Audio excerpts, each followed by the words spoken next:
Welcome to conversations. मैं आपका host, आपका दोस्त मुख्तदर खान। जैसा आप देख रहे हैं, हमारे साथ एम्बेसडर डॉक्टर केतन शुक्ला जी है।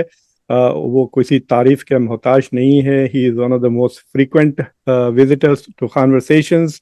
और आज हम उनके साथ तीन अहम मुद्दों पर बात करेंगे। वी विल टॉक अबाउट कि अमेरिका के साथ क्या हो रहा है। ये जो सीज फायर का डिस्कशंस भी नहीं हो रहे हैं, अग्रीमेंट्स भी नहीं हो रहे हैं, और डोनाल्ड ट्रंप बिल्कुल चुप हैं। एक एक जमाना था जब वो सिविलाइजेशन तबाह करने की बातें करते थे, अब तो चूं भी नहीं कर रहे हैं।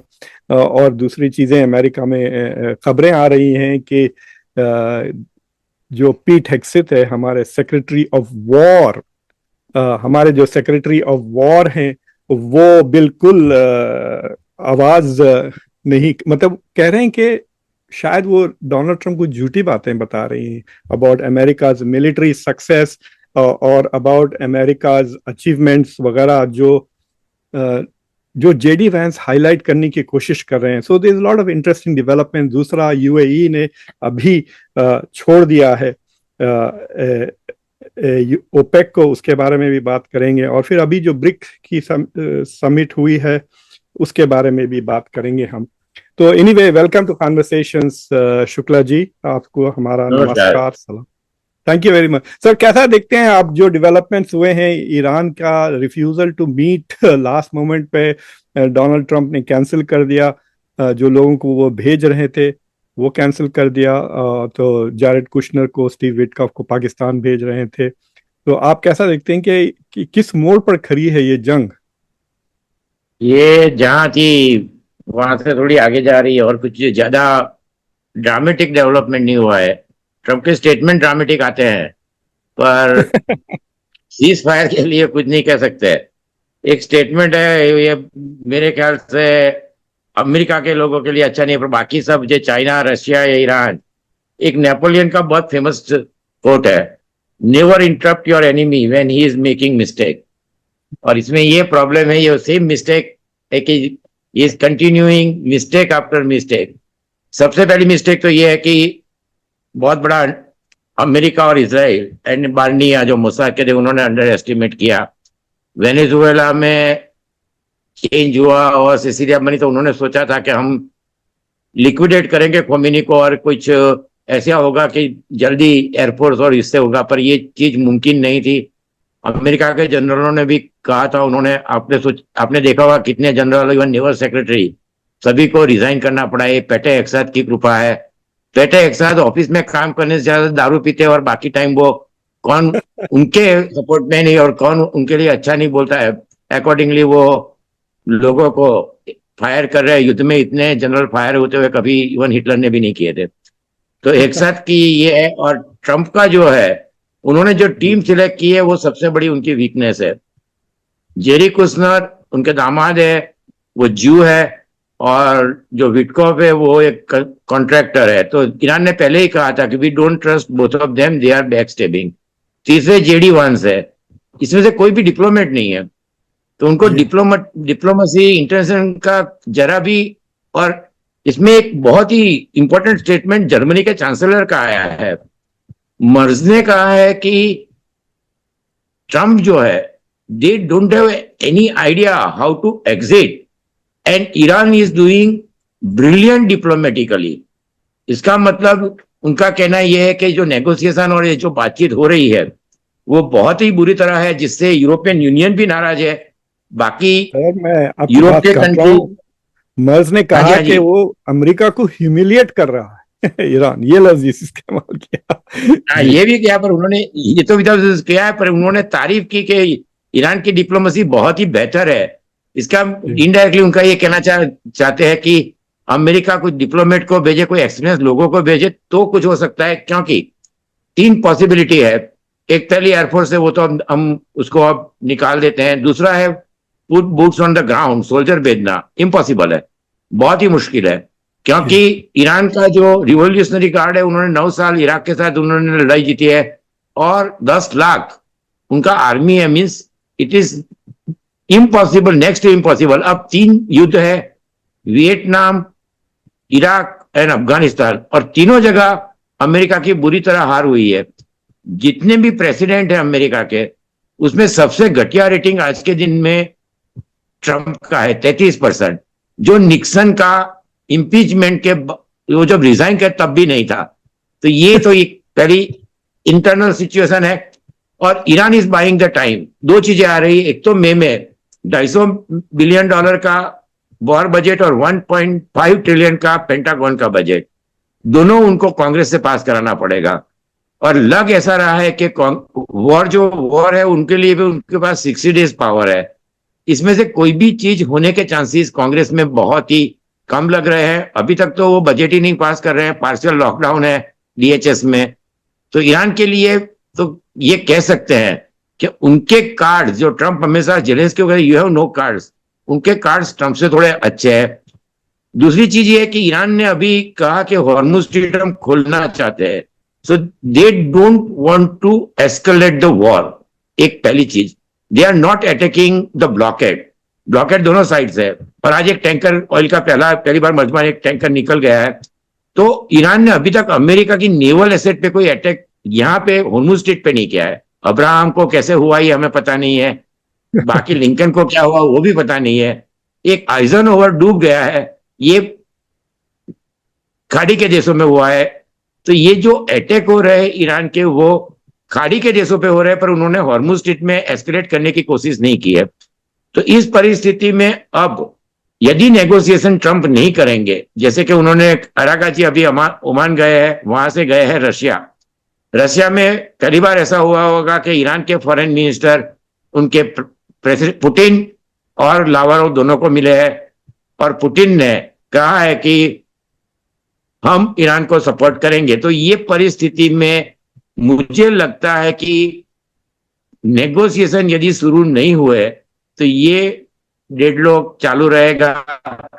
अमेरिका ब्लॉकेड तोड़ सकता है, पॉसिबल है, क्योंकि पहले से सबको पता है कि इजराइल और अमेरिका की मिलिट्री माइट को ईरान उनके साथ वॉर में जीत नहीं सकता। पर अफगानिस्तान जैसा देश भी, पहले रशिया और अमेरिका को वहां से भागना पड़ा।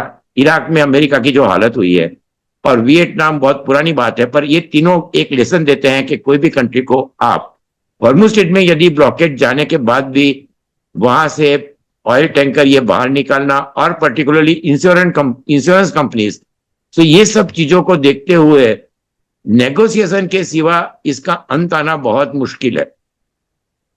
सर, इट इज बिकमिंग, मतलब सबको जाहिर तो हो रहा है कि ये प्रोजेक्ट फेल हो चुका है।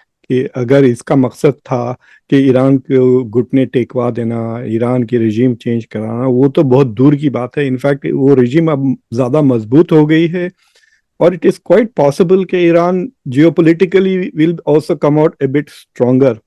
लेकिन जो मुझे लगता है कि सबसे बड़ी कैजुअलिटी जो हुई है वो खाड़ी के मुल्क है, उनकी इकोनॉमीज, उनका स्ट्रक्चर, और एक जो मेरे ख्याल से एक हथियार जो इनके पास था, जो अरब कंट्रीज यूज कर सकते थे, that use to be oil embargo. अगर आपको याद है 73 में भी यूज किया, 78 में भी।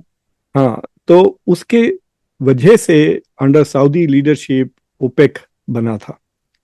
तो अब जो यूएई ने अनाउंस किया कि वो मई की 1 तारीख से, यानी मतलब इन 2 या 3 दिन के अंदर ही is going to leave OPEC immediately, उसका एक शॉर्ट टर्म बेनिफिट ये है कि वो जितना चाहे वो तेल वो मतलब बेच सकते हैं मार्केट पर।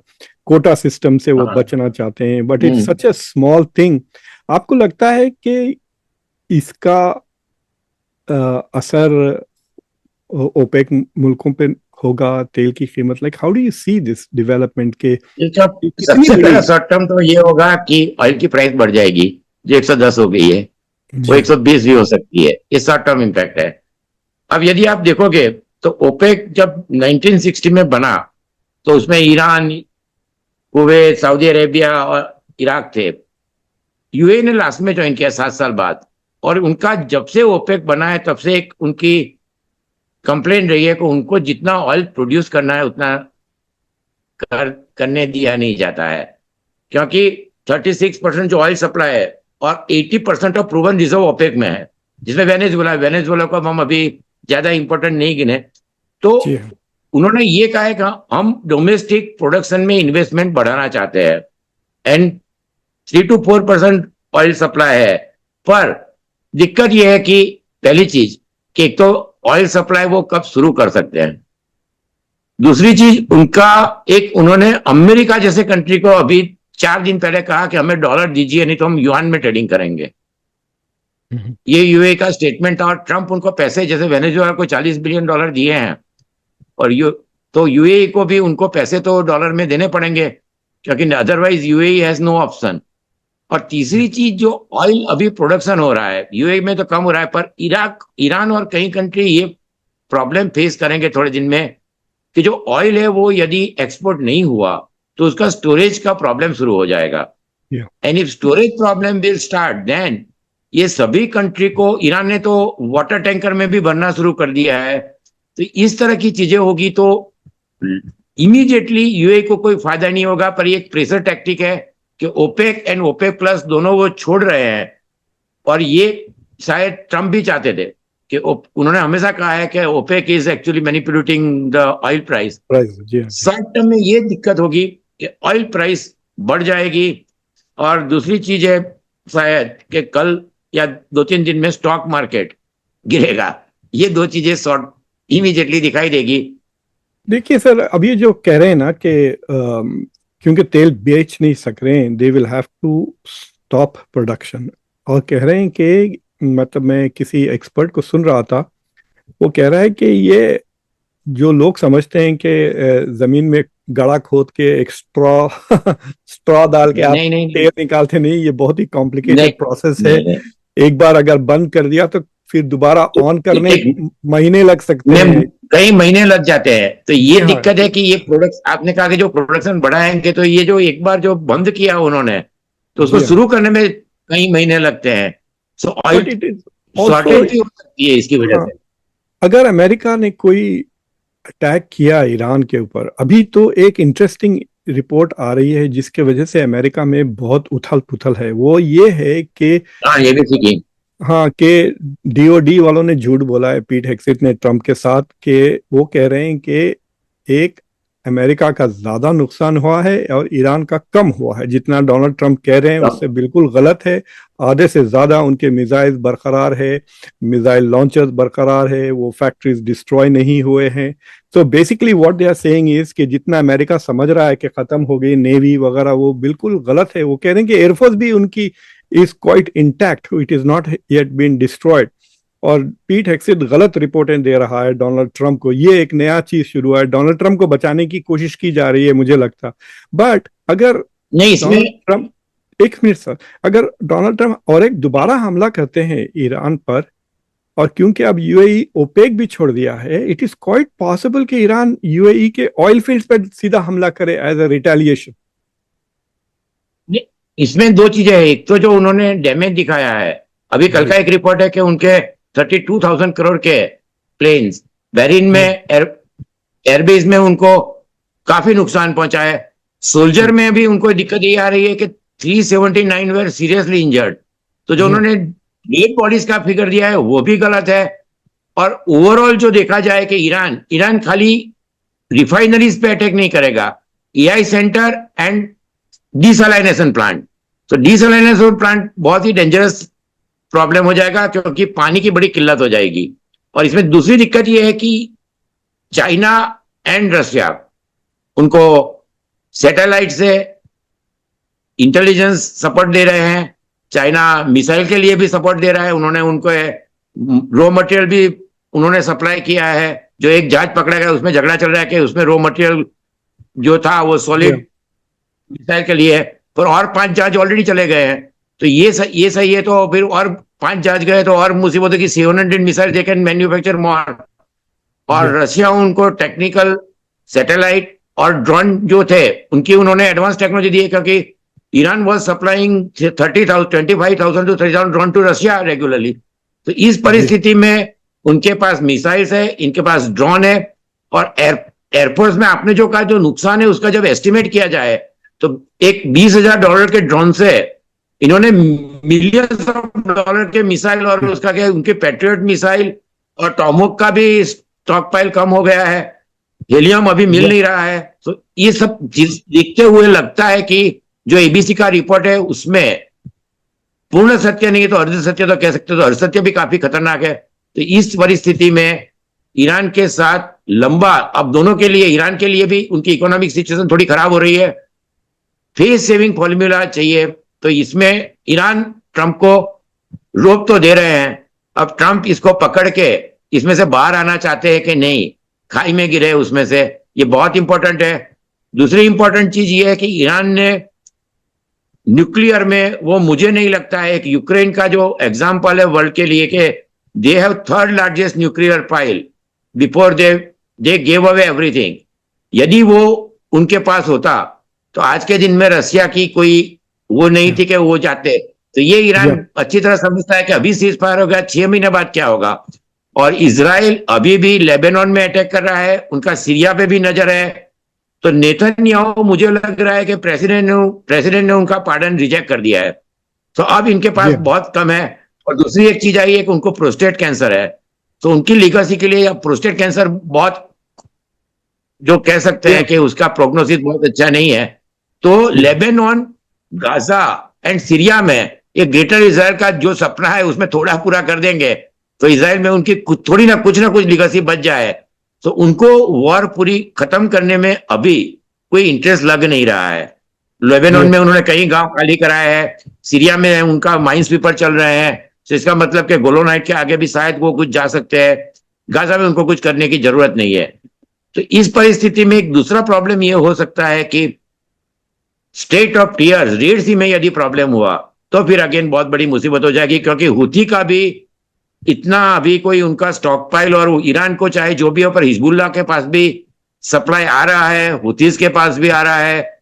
इस परिस्थिति में सीज फायर के लिए ट्रंप को नेगोशिएट, मुझे लगता है कि मई में उनके पास एक फेस सेविंग होगा कि कांग्रेस भी is not agreeing for the war, so then वो कहेंगे कि मुझे इस लिए, क्योंकि न्यूक्लियर का मुझे लगता है ईरान मानेगा नहीं, कुछ दे देगा। क्योंकि आपको ये याद होगा जिनीवा में जब टॉक हुई तो वो जबको पास से ज्यादा देने को तैयार थे, even they were ready to give us some uranium, and उन्होंने यहां तक कहा हम रेगुलर करेंगे, हम प्रोग्राम को आगे नहीं बढ़ाएंगे। उसी दिन बॉम्बार्डमेंट हो गया, जो मैंने कहा आपको कि वो जो 40 साल का सपना था पूरा करने के लिए।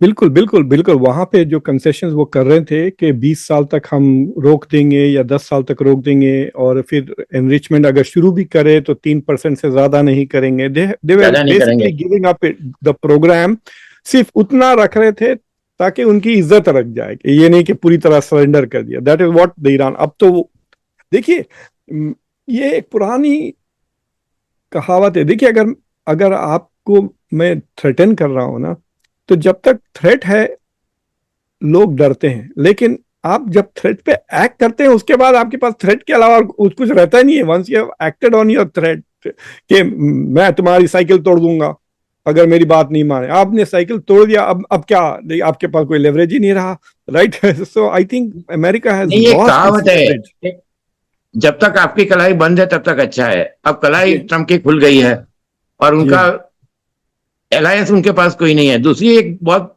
इंपॉर्टेंट चीज है, मैक्रोन ने स्टेटमेंट दिया है अल्जीरिया से कि you should not trust the madman. वो चाहे अल्जीरिया में स्टेटमेंट दिया है, पर दिया तो उनके लिए ही है। फिनलैंड के प्राइम मिनिस्टर ने कल स्टेटमेंट दिया कि most important person presently is Zelensky, कि जेलेंस्की ने अभी फ्रांस और यूके सभी के साथ एग्रीमेंट, नॉर्वे के साथ ड्रोन प्रोडक्शन, क्योंकि they are the only people who can stop the side में ड्रोन। तो इनका प्रोडक्शन इतना हाई लेवल पे है। और अभी सबसे बड़ी, रशिया को सबसे बड़ा फायदा ट्रंप करा रहे हैं, जिससे यूरोपियन यूनियन नाराज है। चाइना को फायदा हो रहा है, जिससे जापान नाराज है, साउथ कोरिया नाराज है। और इसमें एक चीज ये हुई है कि जो लोगों का ध्यान नहीं है कि यूक्रेन ने 1000 स्क्वायर किलोमीटर लैंड वापस ले ली है। अमेरिका की फ्रंटलाइन, अरे रशिया की फ्रंटलाइन ट्रबल में, और उनके लास्ट 3 महीने में हर महीने 30,000 से ज्यादा सोल्जर मर रहे हैं। तो इस परिस्थिति में अब आप एक चीज देखिए कि मैंने पहले आपके प्रोग्राम में कहा था कि जर्मनी ने ये सब अपना डिफेंस प्रोडक्शन बढ़ाएंगे। उन्होंने $800 बिलियन का बजट पास किया है। सभी ने F-35 लेना, उन्होंने अनाउंस किया कि हम F-35 लेंगे नहीं।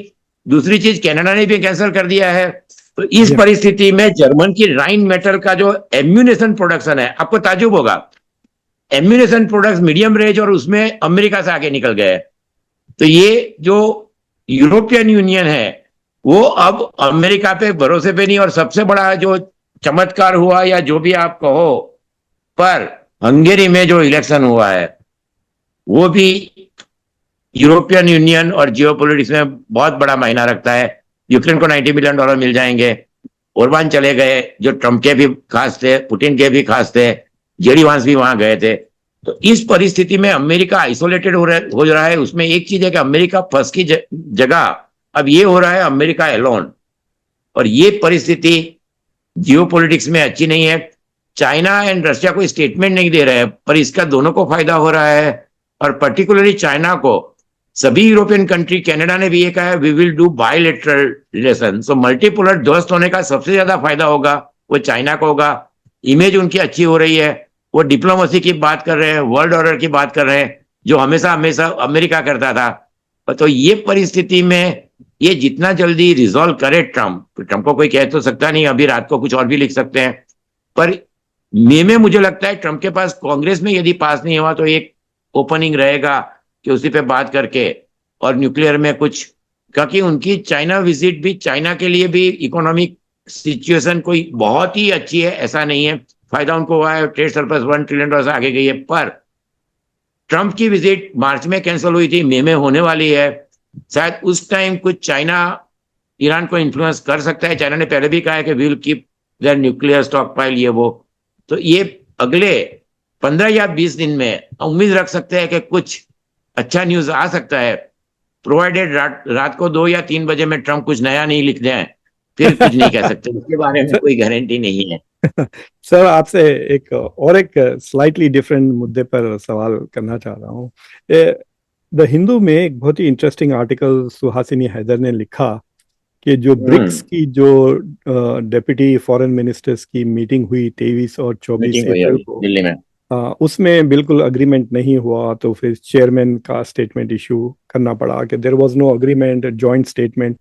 लेकिन उसमें जो बातें बाहर आई हैं वो बड़ी आश्चर्यजनक है। खासतौर से ये साफ जाहिर हो रहा है कि India has become very pro Israel और एंटी पैलेस्टाइन। यहाँ तक कि अब इंडिया ईस्ट जेरूसलम लफ्ज भी इस्तेमाल नहीं करना चाहता और इरेज करना चाह रहा है वो सारे रेजोल्यूशंस जिस पे इंडिया ने 2024 और 2025 के ब्रिक्स समिट्स में साइन अप किया था। अब India is not willing to sign up to that. ऐसा लग रहा है जैसा कि इजराइल का एक किस्म से आयरन क्लैड मतलब पकड़ में आ गया है इजराइल के इंडिया की फॉरेन पॉलिसी। तो आपको ऐसा लगता है कि इसका कुछ बैकलैश होगा फ्रॉम द गल्फ कंट्रीज, या they will continue to accept India की ये पोजीशंस? गल्फ कंट्रीज का तो ये कह सकते हैं कि वो बैकलेस करे, ऐसी कोई स्थिति में नहीं है। उन्होंने पैलेस्टाइन के लिए भी बैकलेस नहीं किया है, किसी के लिए नहीं किया। पर ये ब्रिक्स की जो मीटिंग हुई उसमें कंसेंसस डॉक्यूमेंट, ये G20 में आपको याद होगा यूक्रेन के टाइम पे भी बड़ी दिक्कत हुई थी, क्योंकि उस time western countries were not very happy. But they did ना, लेकिन उन्होंने कॉम्प्रोमाइज बाइडेन ने किया ना, कॉम्प्रोमाइज निकला था। पर इसमें दो प्रॉब्लम आए हैं। एक तो या जो आपने कहा, पर उसमें इंडिया ने अभी 2 स्टेट और ये सब बातें की है। पहले जो स्टैंड था उससे थोड़ा स्टैंड अप बैलेंस करने की कोशिश हो रही है। पर दूसरा प्रॉब्लम ये आ रहा है कि 2 मेंबर है यूएई एंड ईरान, तो वो भी इसमें डिस्कस हुआ था। सो यूएई का ये स्टैंड है कि एक ब्रिक्स कंट्री ने दूसरे ब्रिक्स कंट्री पे अटैक कर दिया, उसको कंडेम किया जाए। तो अब इसमें ये एक दूसरा मसला रहेगा कि सऊदी अरेबिया ज्वाइन करना नहीं किया, पर यूएई एंड ईरान और इजराइल वाला जो है उसको टोन डाउन करने की कोशिश होगी जब तक समिट होगी तब तक। क्योंकि अब इंडिया ने 2 स्टेट का भी जिक्र किया है, यूएई भी हमारे मिनिस्टर गए थे, फिर हमारे जो एनएसए सऊदी अरेबिया गए थे। तो मुझे लगता है कि क्योंकि चेयरमैनशिप बहुत इंपॉर्टेंट चीज है और स्टेटमेंट आना जरूरी है, तो काफी टफ। और दूसरी चीज ये भी डिस्कस हो सकती है खान साहब के, ईरान ने यूएन में पेमेंट करने की बात की है। ब्रिक्स करेंसी का जो ब्रिक्स ब्रिज बनाया था उसमें 5 ट्रांजैक्शन होना शुरू हो गया है। तो ये इश्यू भी ज्यादा इसमें डिस्कस होगा कि स्विफ्ट की जगह अब ऑल्टरनेटिव ढूंढना पड़ेगा। तो 3 चैलेंजेस है। एक तो जैसा आपने कहा कि कंसेंसस स्टेटमेंट, दूसरा यूएई और ईरान को कैसे बैलेंस करते हैं, क्योंकि आगे अभी और जो चला तो ईरान यूएई पे ज्यादा अटैक कर सकता है, और तीसरा ये ब्रिक्स करेंसी। तो इसमें इंडिया को एक बैलेंस पोजीशन लेके अब कुछ ना कुछ डिसाइड करना पड़ेगा, क्योंकि मल्टीलेटरल पेमेंट सिस्टम में 40% वर्ल्ड पॉपुलेशन और 37% जीडीपी ब्रिक्स में है, और उसमें ट्रांजेक्शन शुरू हो गए हैं, पहले भी बहुत बार डिस्कशन हुआ है। We are not very keen, पर हमें अब ये सोचना पड़ेगा कि हमने रशिया के साथ पेमेंट किया है, यूए के साथ पेमेंट किया है, और मेरे ख्याल से 1-2 पेमेंट युआन में भी हुए जो अभी ईरान से ऑयल आया है सांघाई बैंक में। तो कितना फायदा नफा नुकसान है ये देखना पड़ेगा, क्योंकि ट्रेड एग्रीमेंट मुझे नहीं लगता है उसमें कार्ने ने स्टेटमेंट बहुत इंपॉर्टेंट 2 दिन पहले दिया है कि anyone sign any trade agreement which is not worth paper on which it sign. जो दूसरे मुल्क अगर नॉन डॉलर ट्रेड मिसाल के तौर पे अगर आप ले लें यूएई, सऊदी अरेबिया वगैरह, चाइना के साथ मिलकर युआन में अगर वो शुरू कर दे, तो भारत तो युआन को स्ट्रेंथन नहीं करेगा। दूसरा, भारत को तो ऐसा लग गया है कि भाई हमारी जिंदगी का मकसद ही अमेरिका और इजराइल से डिसएग्री नहीं करना। यही है इस गवर्नमेंट का पोजीशन कि जो इजराइल कहता है हम उसको सपोर्ट करेंगे। पूरा पैटर्न मैंने एक्चुअली आप इस शो रिकॉर्ड करने से पहले एक शो किया जिसमें इंडिया की वोटिंग पैटर्न भी देखा मैंने यूएन में।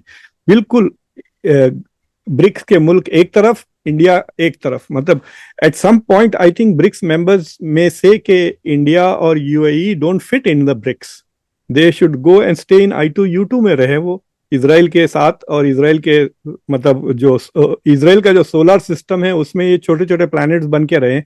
बट बिकॉज कब तक चाइना, रशिया वगैरह विल कीप टेकिंग इंडिया का pro Israel, pro US position हर मीटिंग में। एससीओ में भी अगर आपको याद है पिछले साल जब एससीओ का समिट हुआ उसमें सिर्फ India was against the statement जो ईरान पे हमला हुआ था। और ये जो ब्रिक्स की जो बात मैं देख रहा था वो डिस्कशन ऑन यूएई का जो था कि ब्रिक्स का मुल्क ने ब्रिक्स पर, बट ब्रिक्स के मुल्क ने अपने बेसिस का इस्तेमाल अलाउ किया to attack another BRICS country ना, वो भी तो क्या। So it would have been so easy to say कि BRICS countries should not allow should neither attack each other nor allow their land to be used against each other। एक sentence में ये दोनों का मसला हल हो सकता था ना। I mean, इसमें ये है ना कि यूएई जो है वो अब्राहम एक्कॉर्ड साइन किया हुआ है, तो उनके लिए उनके जो इजराइल के कैंप में है, ये दोनों मुल्क इजराइल के कैंप में है। हमारा ये था कि हमारा अब हमने 2 नेशन थियरी तो हमने हमेशा रखी है कुछ समय से विदेश नीति में, पर अब फिर से मुझे लगता है बैलेंस में आने की, क्योंकि चाइना का ब्रिक्स में प्रभुत्व रहेगा। युआन हम एक चीज ये कर सकते हैं कि ब्राजीलियन क्रूजेरो और दिरहम और ये सब के साथ, रशिया के साथ जैसे हम करते हैं, यदि युआन को स्ट्रेंथन नहीं करना है so we can start trading with other country in their currency, कि हमारा ट्रेड बैलेंस तो काफी नेगेटिव है। तो इस परिस्थिति में हमें कुछ ऐसा मिडल पाथ, जो बुद्धिज्म में ऐसा मध्यम मार्ग तो ढूंढना पड़ेगा कि जिससे ब्रिक्स में जो एक जमाने में हम ग्लोबल साउथ के लीडर थे वो लीडरशिप वापस लानी होगी। तो बैलेंसिंग एक्ट तो करना पड़ेगा, क्योंकि अमेरिका से ज्यादा उम्मीद रखना अगले 7-8 महीने एटलीस्ट मिड टर्म इलेक्शन तक भारत के लिए मुझे नहीं लगता है कि ज्यादा उम्मीद है। ट्रेड एग्रीमेंट या कोई भी उनके जो स्टेटमेंट है, तो इसमें ब्रिक्स तो हमारे लिए इंपॉर्टेंट रहेगा, पर चाइना के साथ बैलेंस करना भी इंडिया के लिए इंपॉर्टेंट रहेगा। सर एक लास्ट सवाल कि ये मुझे जरा समझाए कि ये जो बार बार इंडिया के जो प्रॉक्सीज कहते हैं कि इजराइल ने हमारे साथ कारगिल में, क्या भारत पाकिस्तान से इतना डरता है कि हम इजराइल की मदद के बगैर पाकिस्तान को हैंडल नहीं कर सकते? क्या is this the reason why India is so supportive of Israel? फिर है क्या, like what is the reason? India का ट्रेड देखिए आप 200 बिलियन नहीं ये गल्फ के साथ, ऐसी कोई वजह नहीं है कि इजराइल हमें इतना, इजराइल हमारा कोई बहुत बड़ा सप्लायर नहीं है, हमारा सबसे बड़ा सप्लायर रशिया। बार बार ये बात आती क्यों है? ये क्या कहते हैं जिसको कुछ पता नहीं है कि हमारे मेजर है जो कोई वॉर नहीं लड़े और वो ईरान, नहीं, वो मेजर अमेरिका, साहब की बात छोड़े चाइना। आप, मैं जयशंकर साहब ने भी कहा ये बात कि अरे इजराइल चलो उनको भी छोड़िए, वो कभी कभी डोमेस्टिक कंपल्सन होता है। तो इसमें यह है कि इसराइल का हमारे साथ अच्छा ताल्लुकात है, क्योंकि इसराइल के साथ हमारा कोई इरिटेशन नहीं है, पर हमारा 55% अमेरिका से है, फ्रांस से है, अमेरिका से भी हम अच्छा कर रहे थे। तो इसराइल का रोल इतना ही, जो कहते हैं इकोनॉमी में या डिफेंस में नहीं है, पर एक तरह का है कि इसराइल ने हमेशा इंडिया को सपोर्ट किया है, तो एक तरीके से कह सकते हैं कि ऑल वेदर फ्रेंड जैसा हमारे लिए है। चाहे अमेरिका, रसिया या चाइना हो, वो हमेशा चेंज होते रहते हैं, और वो पाकिस्तान की वजह से करना पड़े ऐसा मैं मानता नहीं हूं। वो कोई इतनी बड़ी हमारे लिए आफत भी नहीं है, और कारगिल वॉर हम जीते तो उसमें हमारे सोल्जर और हमारे जो कहते हैं कि ऑफिसर्स, उनका ज्यादा रोल है। बोफोर्स गन का बहुत अच्छा रोल था। तो ये क्या कहते लेकिन हैं, बार ये बार तो जो जो स्टेटमेंट ऑफिशियल आते हैं, स्टेटमेंट आते हैं कि Israel helped us in the Kargil war, Israel helped us in this हाँ वॉर। कभी नहीं हेल्प किया। एनीवे, थैंक ये यू तो ये शर्मा है ना कि जी, शुक्ला जी। जी। ये मैंने आपको कहा ना कि हमारे जो स्पेशलिस्ट होते हैं, एनालिस्ट होते हैं, वो जी। आपके फॉक्स न्यूज जैसा है। हाँ, हमारे फॉक्स न्यूज से भी बहुत आगे हैं सर। थैंक यू वेरी आगे मच है, शुक्ला उनसे जी, आगे है, आपका पर बहुत बहुत उनको शुक्रिया। Thank you very much. नमस्कार। वेलकम।